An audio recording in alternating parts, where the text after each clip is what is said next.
Անվտանգության խորհրդի քարտուղար Արմեն Գրիգորյանը դեկտեմբերի 5-ին աշխատանքային այցով մեկնելու է Կատար։ Գրիգորյանը Դոհա ֆորումի շրջանակում Ադրբեջանի նախագահի օգնական Հիգմեթ Հաջիևի հետ կմասնակցի Հայաստան-Ադրբեջան տևական խաղաղություն, Վաշինգտոնյան համաձայնագիրը եւ համատեղ ապագան թեմայով պանելային քննարկմանը։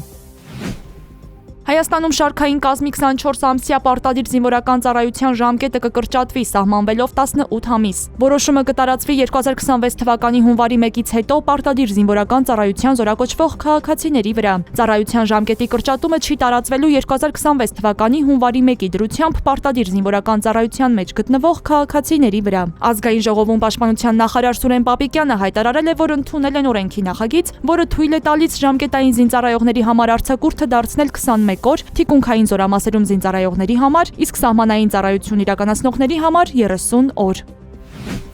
Ֆակտոր TV-ի տեղեկություններով մի շարք անձինք են ձերբակալվել, որոնց թվում նաև Պաշտպանության նախարարության Երևանի կայազորային զինվորական հոսպիտալի բժիշկ։ Մեր տեղեկություններով գործողություններն իրականացրել է հակակոռուպցիոն կոմիտեն, իսկ քրեական վարույթը, որի շրջանակում իրականացվել է ձերբակալություններ, առնչվում է զինվորական ծառայությունից կաշառքի դիմաց ազատվելու դեպքերին։ Հակակոռուպցիոն կոմիտեն դեռ պաշտոնապես չի արձագանքել այս դեպքին։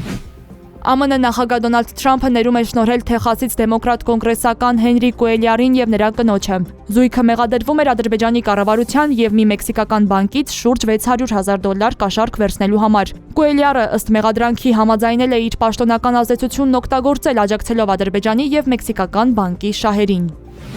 ԱՄՆ-ն այլևս գումար չի ծախսի Ուկրաինայի օգնության համար, հայտարարել է նախագահ Դոնալդ Թրամփը։ Նրա խոսքով Վաշինգտոնն ամեն ինչ վաճառում է ՆԱՏՕ-ին։ Թրամփն ասել է, թե հիմա իրենց այսպես ասած չեն թալանում, ինչպես Բայդենի օրոք։ Նա նախկին նախագահին մեղադրել է անվճար եւ առանց որևէ փոխհատուցման այլ երկրներին հրթիռներ փոխանցելու մեջ։